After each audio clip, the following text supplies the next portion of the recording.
8 თებერვალს იაპონიის მოსახლეობა ვადამდელ საპარლამენტო არჩევნებზე გადაწყვეტს, ვის მიანდობს ქვეყნის მართვის სადავეებს. 23 იანვარს იაპონიის აწუყვე პრემიერ-მინისტრის მოვალეობის შემსრულებელმა სანაე ტაკაიჩიმ პარლამენტის ქვედა პალატა დაითხოვა ქვეყნის კონსტიტუციის შესაბამისად, რასაც 4 დღეში წინასაარჩევნო კამპანიის ოფიციალურად დაწყება მოჰყვება. ვადამდელი კენჭისყრა ჩატარდება იმ ფონზე, როდესაც სანაე ტაკაიჩის რეიტინგი 70%-ს აღწევს. თუმცა მის მიმართ კეთილგანწყობილ მოქალაქეთა რაოდენობის ზრდის ფონზე იაპონიაში ჩატარებული გამოკითხვების მიხედვით მზარდია მოსახლეობის უკმაყოფილების მაჩვენებელი სასურსათო თუ მედიკამენტების ფასთან დაკავშირებითაც.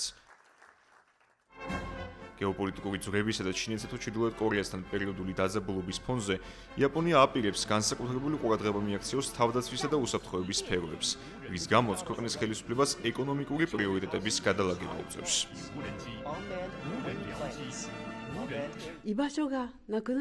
ეს გადაწყვეტილება მიღებულია ქვეყნიდან მოსახლეობის გაქცევის თავიდან ასაცილებლად. იაპონიის მომავალი მისმა ხალხმა უნდა გადაწყვიტოს.